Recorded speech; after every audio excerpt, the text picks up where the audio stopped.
time, so I guess I'll get started. I don't really have an intro. I just have a lot of manic energy.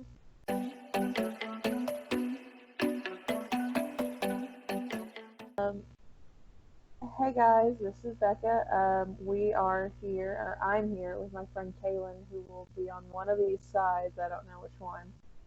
Um, and we are here to do another episode of our BECKAE show thing, conversation. Um, I don't. It doesn't. We just kind of talk about whatever we want, which is kind of the whole. If you aren't subscribed to Kaylin, you should subscribe to Kaylin. That's kind of what our whole channel is. Just her talking about whatever she wants to talk about. Um, that I mean that covers what we. That covers it, right? That's what we do here. Mm-hmm. So this week, ironic, since last time we talked about Twilight, I didn't connect those dots until after I said we should do Dracula. We're talking about vampires again. Yeah, that I immediately thought of that. That's not going to be the only thing we talk about is vampires. Just coincidentally, back to back, we're doing vampires. Um, but I picked the conversation topic this time. If you want to watch our last video, we talked about Twilight, whether or not it was good or bad, because Kaylin's a psychic and she predicted Midnight Sun before it came out. So you can watch that video. I'll link it somewhere. I need some clout off of that. Yeah, absolutely. Predicted the future. But I'll link that somewhere. Today I picked the topic and we're going to talk about Dracula and whether or not it is queer coded. I feel like right off the top I should make the comment. I feel like we should all look at our media through a critical lens. You were a film student, so I'm sure you also heard that a lot about looking at media critically. But this is not like, I will be arguing that it was, Kaylin will be arguing that it wasn't. But this is not us trying to take like representation away from anybody, because that's a shitty thing to do. And I guess obligatory outing. I am a queer person, so like this isn't, because everyone should look at their media critically, but you know that there's that subsect of people that when they're looking at their media critically, they are just doing it to be shitty. I am talking about like the straight white men basically who are like, you know what I'm talking about. But that's not our goal here. We're just here to have a conversation. So you want to start? First off, let me just say, when I went into this, I thought for sure it was just going to be like Dracula and all the stuff that he was doing, that I was going to analyze all that. Because I had never read Dracula. I didn't know it was set up as journal entries. I thought it was from someone's sole perspective. And so, while we didn't get to see inside Dracula's mind, I was having little thoughts about Mina and just her and Lucy's relationship in the story. I was like, I wasn't sure if Mina had like, I don't know, an obsession with Lucy, if it was romantic or she was just idolizing Lucy and her lifestyle. But like the way Mina talks to Lucy in these letters and the way that she talks about her when she's sleeping, she's like, oh, she's just so beautiful when she sleeps. Da da da. My friends, no offense, they ain't cute when they sleep, and neither am I. The only person I think is cute when they're sleeping is probably someone that I'm semi-attracted to. I'm not watching them sleep, think, wow, they're just so beautiful and so peaceful. So that was the person that I was like, Mina, you got something hidden, or you're just like going through something. Because at first, I was, like I said, I wasn't sure if it was romantic or she was just idolizing Lucy. Because Mina, like, she doesn't have a family, right? That's the whole thing. Like, she doesn't have parents. And Lucy does. She has her mother's love. And honestly, I think Lucy must have some bomb ass poom poom because everybody is on it. Everybody is obsessed with Lucy. Like, she's that girl. So I was thinking maybe it was kind of like that kind of relationship too. And then I have to think it's written by a man. Like, does he really understand female relationships? So that's just where I couldn't wait to talk to you about and see what your take on that was, because Mina, the whole time I was like, girl, something's going on here. He's trying too much. Yeah. Um, I definitely.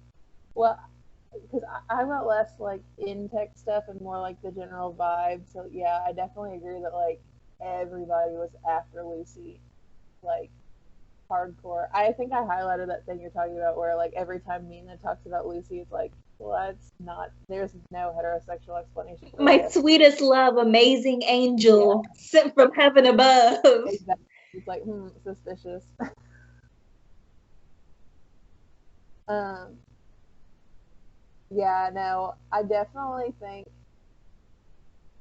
I mean, this was written by a dude, and if you look at the time period, people did talk about each other in a very like different sort of way.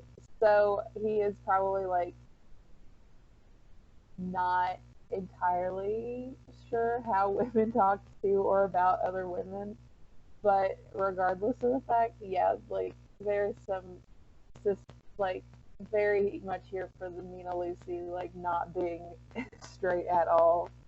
Like there's just no straight explanation for it. Yeah, and it does make you wonder if they had the option, would they had explored that? Because their relationship is just too like there's too much romance in their relationship for it just to be friendly all the time. And I don't want to like project that on her. It's just like the certain language that you use with your friend. Like I said, I wasn't sure if it was romance or she was just idolizing Lucy and her lifestyle because she wants subconsciously to be Lucy. I can see it being that way too. Like the wanting what Lucy has, because Lucy is described as being like just so beautiful, and she has this, and she's got three different guys proposing to her all on the same day,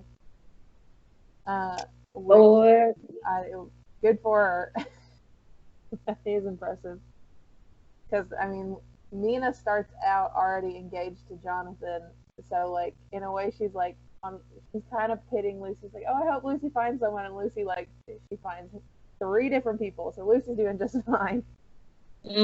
she good. She don't need no prayers from you, She Mina. got it.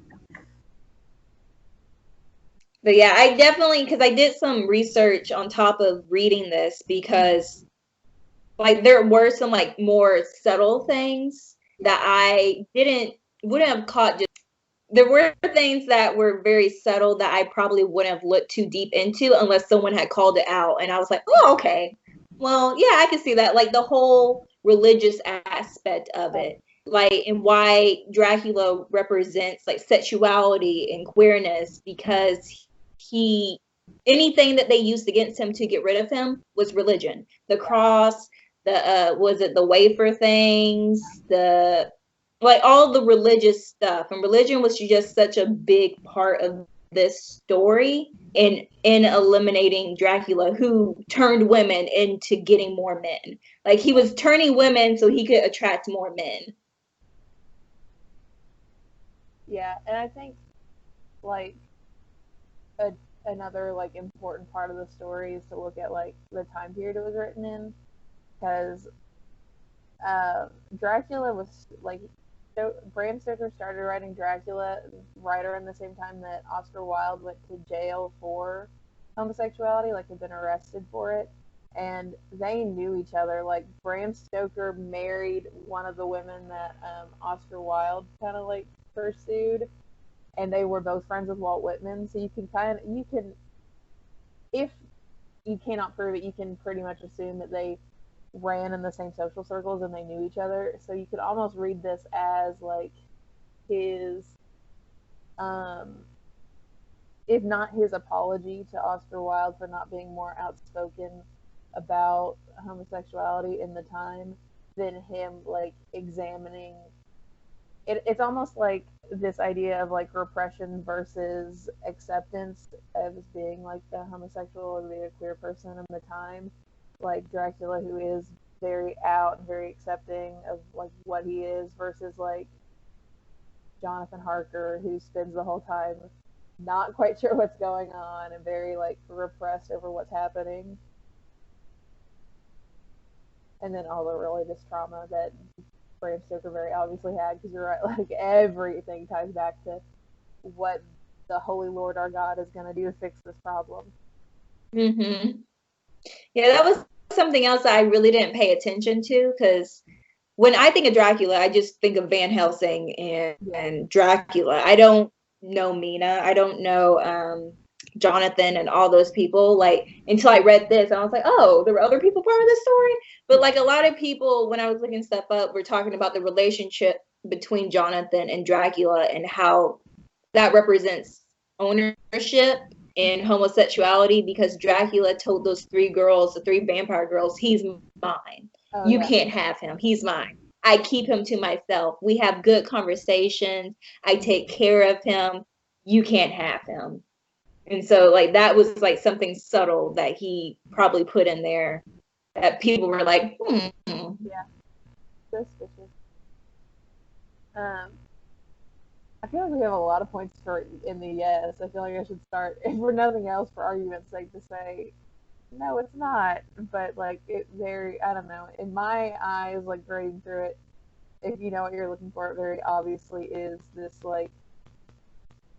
I mean, personally, I think that vampirism in itself is just this very queer concept. This idea of like um, transmutation through blood and ownership and belonging through blood is just this very like intrinsically queer concept to me. Like it just like it hits different as a queer person.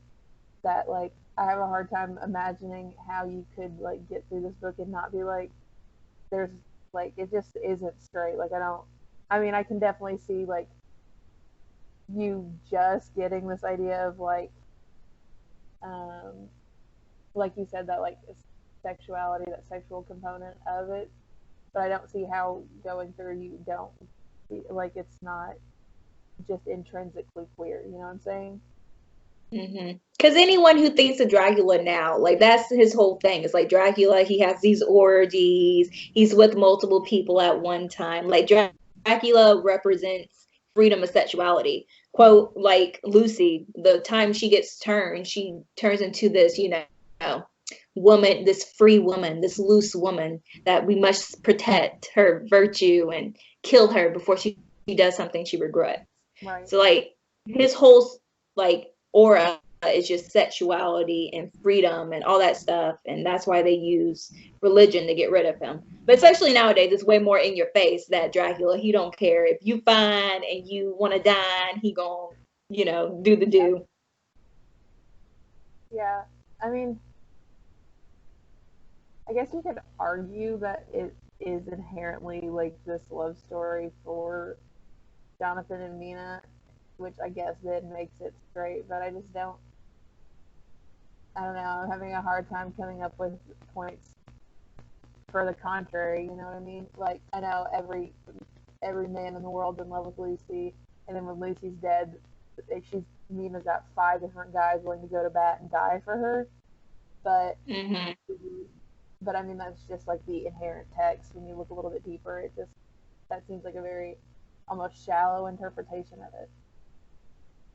Yeah, I know other people's like interpretation of story other than, what's Dracula got going on is about it being anti-feminism, anti-feminist, because they want to protect these women's virtues and it's all about protecting the women and it takes good men, good strong men to protect these women's sexuality from this guy that wants to let them be free and have opinions. And someone had posted this somewhere and I couldn't agree more because there was a reason, like, no matter how many times I read Mina's journals and got to know Mina through all these different people's perspective, I didn't know Mina. I feel like she did not have a personality and she was very one-dimensional character. She didn't have any depth to her. Yeah. She was just this good girl. There was nothing else going on. She was a loyal fiance. She was a good friend. Like, really, I still feel like I don't know that much about her. Right. While Lucy, I felt like Lucy had way more personality. I could imagine Lucy. I can imagine her. Yeah. But Mina, I have no clue who she is. She just represents like, I don't know, virtue and the Virgin Mary and stuff like that. So I've seen people interpret the book from a more woman's perspective, Yeah. which I feel is way more in your face than the queer coded stuff. Oh yeah. Absolutely. I mean, I think some of that could come down to, again, a man not knowing women, period, just not having any clue Mm-hmm. how to write Mina, just like because they're not used to women being people. But as much as they did, like this book wouldn't have moved forward without Mina. Like I know they keep trying to delegate Mina as this like pure must fix, must solve the problem, can't let her be a vampire, can't let her be evil. But like without Mina, this thing would have been sorry, this thing would have been over like 15 pages in. She's the only one who had enough sense to like um, transcribe the journals or was like, hey, you should let me come because I'm directly connected to this person you're trying to fight and can see him. So like on the one hand, she barely exists as a character, but on the other hand, she is the most important character in the book. Mm-hmm. Yeah. I really do wonder, like, if you were to read this at face value, because of course I was reading it with the intent of finding all these different hidden messages. I wonder at face value, how do people see this book? Like, how do people interpret the messages and analyze the different concepts, and what do they get out of it? Right? I mean, I guess on the surface, it's just a horror, like a horror novel, right? Like it's just these people going up against this unspeakable and unknowable evil that they thought. I mean, like I think all horror movies do have an undercurrent of some kind of message. Like I don't, but I mean, if you're not like, I mean, I don't know many people who went into Saw looking for the hidden meaning behind the movie. Like sometimes you just go into a movie like wanting to enjoy a movie. But I think if you're not looking any deeper than the surface, I do think Dracula is just a horror novel, like just normal people trying to fight something that's bigger than them. Yeah. Yeah. It's just this book is just so old, and so many people have recreated it in like 1,000 different ways that I don't know. I just, like I said, like I know Dracula. I know him as a character, but Jonathan, Mina, all these characters I feel like have gotten lost in time with people recreating it.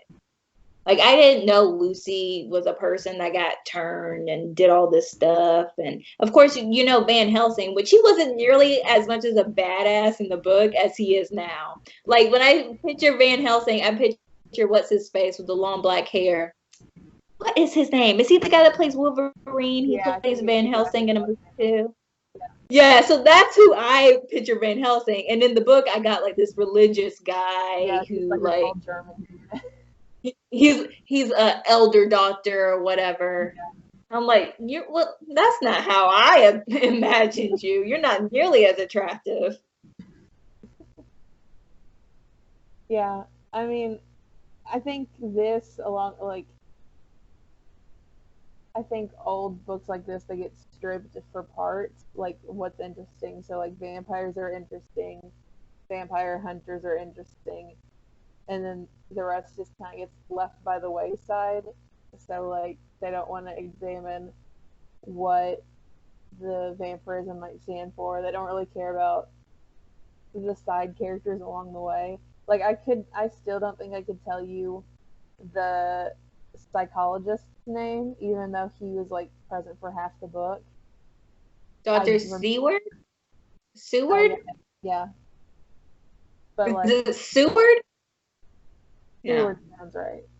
Yeah, and it's like these were the main characters of this book. But I remember Van Helsing, I remember Dracula, and I remember Mina only because like I found Mina to be the second most interesting as we were going along. I know she didn't really have that much of a personality, but she like did the most.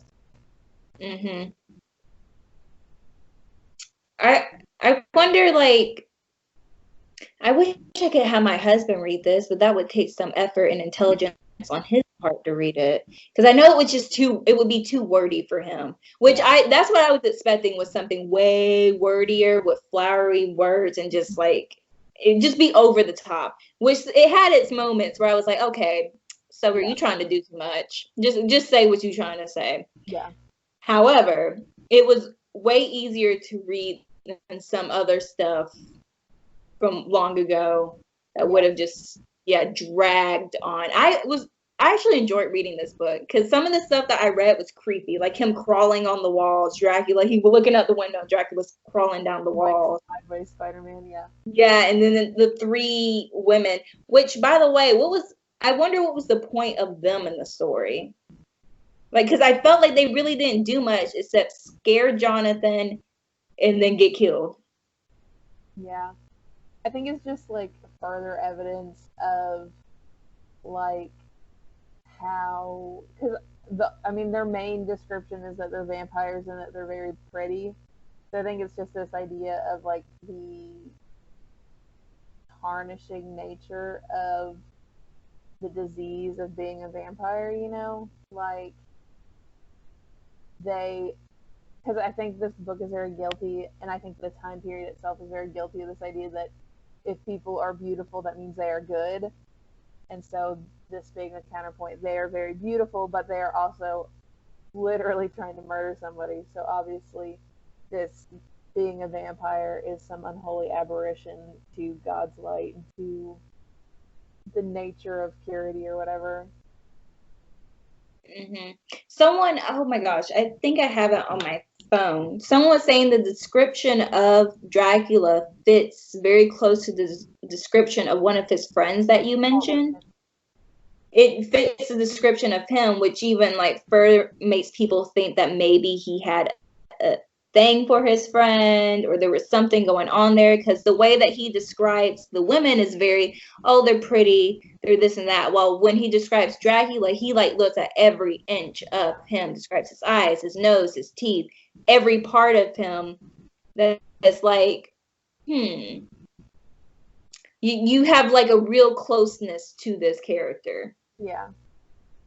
Well, yeah, and they say, because I don't know if it was the same thing you found, but I did also see a post somewhere. If I can find it, I'll link it down below. That's like trying to show some evidence that this was written as a response to Oscar Wilde, and like so Dracula is described as looking very much like Walt Whitman. Walt Whitman is kind of a literary pioneer for the queer community. Bram Stoker wrote letters to Walt Whitman following Oscar Wilde's like arrest. So I do think it is, for those who know to look for it, which I do think this was kind of written with the idea that it was for the people who knew to look for it, that this, it's like, I guess now you like, there are different like flashpoints or different like signs on the road. So this was like for people in the know back then, like, hey, Dracula looks like Walt Whitman. Hey, vampirism is a code word for homosexuality, like that sort of thing. Mm-hmm. And it ties like mental illness into there, which is like he kind of contributes mental illness into Dracula, who, you know, we suspect represents this queer character, and tie him with mental illness. And I don't know. I wonder if that was also something that he was trying to, or like subconsciously doing, because, you know, that's mostly what would happen. If you were doing these things, you were an abomination, and also you were mentally ill, and we need to do something to help pull that out of you. Yeah, maybe. That like, I'm trying to remember, because I know like Renfield is there, but I don't remember. Does it ever actually say what he's there for? Like other than like He was he's crazy, eating animals. yeah, but he started doing that while he was there, right? I don't know. I don't Yeah. remember. But yeah, I definitely agree that like idea of because he also has this thing about taking the life force from people or from bugs or whatever. which is like kind of an extension of what Dracula is doing with his blood sucking. I think in the movie, what Winona, writer Winona, how do you say her first name?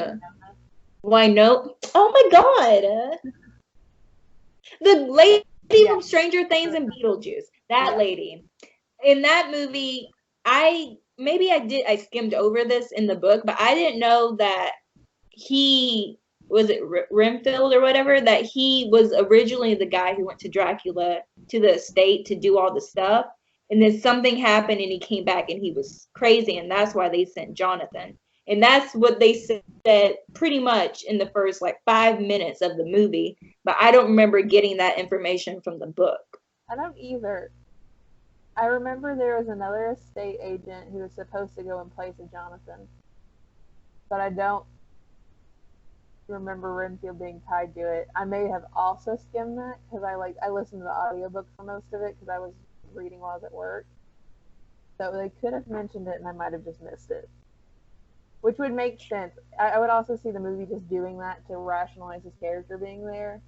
But that does make a lot more sense than him just being a crazy person or a mental who is tied to him. Yeah, I feel like he would have had to have some prior experience with Dracula to know about him before he had ever been to London. Yeah, it makes a lot more sense if you look at it through that way, that he like has been driven insane because of Dracula, like the same way Jonathan was, as opposed to him just already being in this asylum and then Dracula shows up and they just connect through the ether or whatever. So I wasn't sure about that because that's what they said in like the first 5 minutes of the movie. I was like, hold up, and then things started to click. Yeah. Wait, this goes deep. But that would be interesting if that is true, that he was the one who previously was working with Dracula. Something happened and he got possessed or convinced into like kind of like doing his bidding in London. And then Jonathan comes. He's like, you know what? I'm gonna keep you. I'm gonna lock you up. I like this one. I keep him for me. But yeah, it's just I'm curious to see because I haven't watched the Dracula TV show on Netflix to see if it goes along with the book or it does like its own little thing. I think it kind of does its own little thing. I also haven't watched it, but I do remember seeing an interview with, I think it was for this show, the Netflix show, that it was like they described Dracula as being this like, I think they actually used the word bisexual, but like only in regards to murder, which is not a language I love. I guess it acknowledges this concept of the queerness of vampirism, but I don't know if that was the intention. Because I'm pretty sure the guy who does that is the same guy who does Doctor Who, and that's during his run of the show. It wasn't exactly known for its inclusion. Yeah, yeah, that's fair. I don't know. I didn't watch it because the guy who plays Dracula isn't attractive. So I was like, you know what? I'm not invested. But now that I've read the book, I feel like now I want to watch the show to see if it takes the original concepts and applies it. Because, you know, now we have movies and TV shows like Twilight where the vampires sparkle.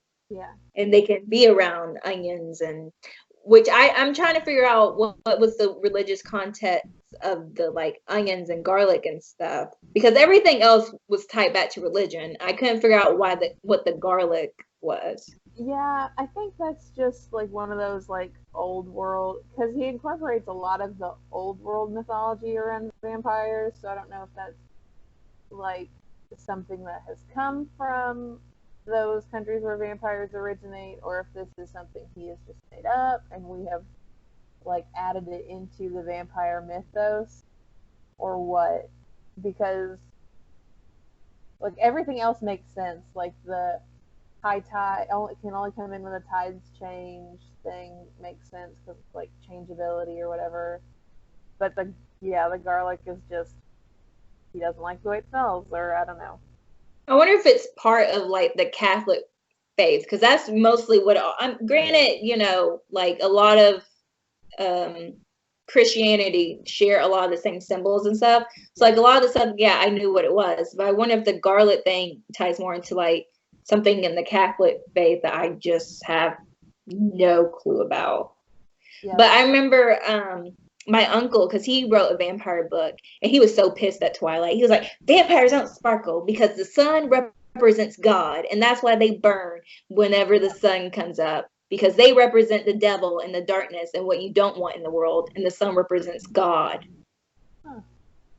That makes sense actually, because I like had in my little like notes like that Stoker makes use of this idea that like the danger of the night and the evil at night, but I attribute it more less to religion and more to that nighttime is when it was safe for like gay people to meet and to hook up and to like Mm-hmm. find other people like them, and less to I did like that the sun being the same as God's warmth and God's light like totally missed me. Yeah, I read that too.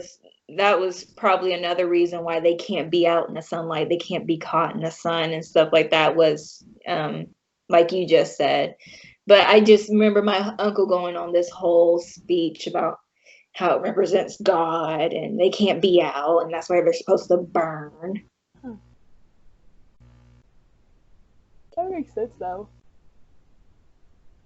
But yeah, I think I hate the way that he portrayed women, but I can definitely see that there were a lot of different symbols and messages that you could take that have double meanings or sometimes multiple meanings to Yeah. other people, which I think is unique. I mean, he made a legend of a character, which someone said that there was actually a vampire book before Dracula. Yeah. His was just the most popular. Yeah. I forget who it was, but it was like a couple years before Dracula came out. Someone had done like a big vampire book. I think Carmilla came out before Dracula, which is like I wanted to do that one, but that one is so like extremely inherently obviously queer that it's like if you miss it then you weren't reading the right book. And I don't remember if Nosferatu was a book first or a movie first, but that might have also come out before Dracula. that makes me curious then to see like how obvious it was. Like, was it like in your face, like, come on now, or was it something like it? If you tilt your head to the side, then you see it. It is very like I mean I don't think they outright like in text say it, but it is one of those that it's like very like kind of in your face. I've not actually read Carmilla, but there's a YouTube series that like kind of follows the same idea because it's a female vampire who bites and or who like stalks and follows another girl, and so I think it is kind of one of those things. It's like we can't outright say it because it is technically illegal to outright say it, but just so you know, this is what this is. You know. Mm-hmm. That's interesting. I want to probably look into that then. Yeah. Anything else you want to add? Um, I feel like we had a very one-sided argument, but that's okay because I would rather talk about why it for sure is queer than be like, but maybe it's not because it definitely is. Um, But the thing is, like, if you were to look at it and say that it doesn't have, these anti-feminist thoughts, these queer thoughts, these, all these different thoughts, then you're reading it as someone who's not a reader. yeah, Because when you read something, you're not supposed to just take it at face value. You're supposed to really look into the words and the language that's being used. And I feel like if you weren't to do that with Dracula, then it defeats the purpose of reading it. Hence why there's a bunch of movies who can recreate it, because you can just sit there and watch it and just in an instance be like, okay, well, somebody died, da da da da da. While reading it, you really have to take your time. yeah, no, I agree. So Um, like I said, I would love it if someone like my husband read it and I not give him any background information into it just to see what he gets out of it. But again, that would take some patience on his part, and a little bit of intelligence. I'm not saying my husband's stupid. It's just his vocabulary is very small, and I don't need him asking me every 5 seconds what this word means. Right. Because he don't read. Well, it's not for everybody. And I do think this is a very accessible classic, but it still is very much a classic. And there are some things that are like overdone, you know, like sometimes the language does get kind of like flowery and unnecessary and just. I hated the sailor person or whatever, the old guy that ends up passing away. Like, I could not read Oh yeah. what he was saying. Like, I'm assuming he was talking like a pirate or something like that, like the old sailorman. Yeah. And so the way that he wrote it, I could not I had to skip a lot of his stuff because I had no clue what he was saying. He was talking some bullshit anyway. It didn't really matter what he was saying. Yeah, like when he's writing out this like I guess Scottish accent, it's unintelligible. Like you almost have to listen to it. Oh, I would definitely have to because I didn't get anything that he was saying. It wasn't until Lucy or Mina would like, in other words, I was like, oh, okay. Okay, thank you. Spark notes this for me. Yeah, which I don't get what was the whole point with what he was saying other than just to add more mystery into it with the whole like the grave, like people lying about what's on people's graves. Like this one kid actually like ended up had killed himself, but on the grave it said something about like he was a loving son, and it spoke praises of him, forgetting the fact that he hated his mother or something and killed himself because of some kind of dispute with his mother. Yeah, I'm sure it is kind of just this idea of like how we want to paint a more divine picture of people after death, which can be counterpoint to who they actually are, or maybe it's like finding purity and divinity after death, which as a vampire you can't do because it is this unholy life after death. I don't know. Yeah. I do have a question before we like get off of here and stuff like that. Did you think that the wolves, or like when he's going and they have like the blue lights lighting up stuff like that you can't normally find in the wolves, can you see any of that being queer coded, like wolves representing or dogs representing something? Like, because he had a purpose for everything. You could tell he really thought this out. So I wonder what the wolves or the dogs were representing. I don't know. Because I could see it like some of that I think is like this incorporation of the already existing vampire mythology, like the control over animals. But I don't know. Yeah, I don't know. I'm sure there's got to be like something, like there was an intent with that because it wasn't just like every animal. And the same thing with like vampires turning into bats, I guess because they're creatures of the night. Yeah. But like the dogs and the werewolves thing, that was something that kept being brought up. Like they were under his control. It didn't talk about like turtles that he controlled to like do his bidding. It was wolves and dogs. Yeah. So Because they are just like animals that only come out at night, and so it's just really hammering home that like night, the danger of the nighttime sort of thing. mm-hmm.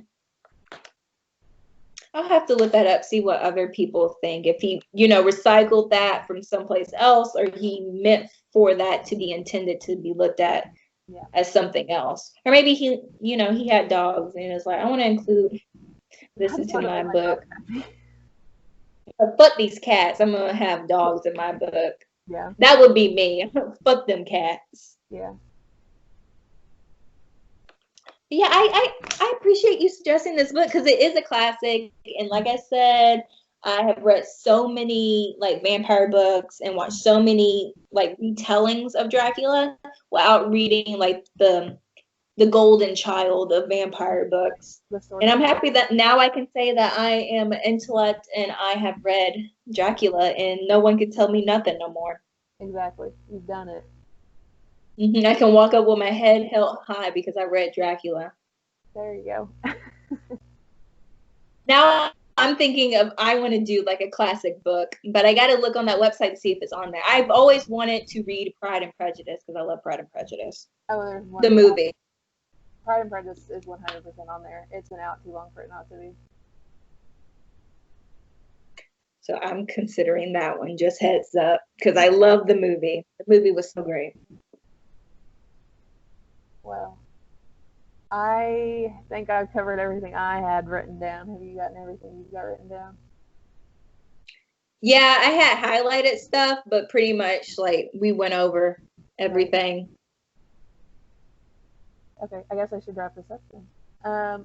So that is all we have. You should all follow Kaylin on her YouTube channel, which I will link in the cards and down below. And she also is very active on Instagram, and you can follow her there at whatever. What is it, Kaylin? Kaylin K1, KALYN and the number 1. Okay, and I'll link that down below too. Um, we will be doing more of this just whenever we feel like, on whatever we feel like. Maybe Pride and Prejudice will be next. Maybe it won't. Who knows? But you should subscribe to Kaylin's channel so that you can see the next one because it will be on her channel. You can subscribe to this channel. Follow me on Twitter if you want. But I think that's all we've got for you this week. Bye-bye. Bye.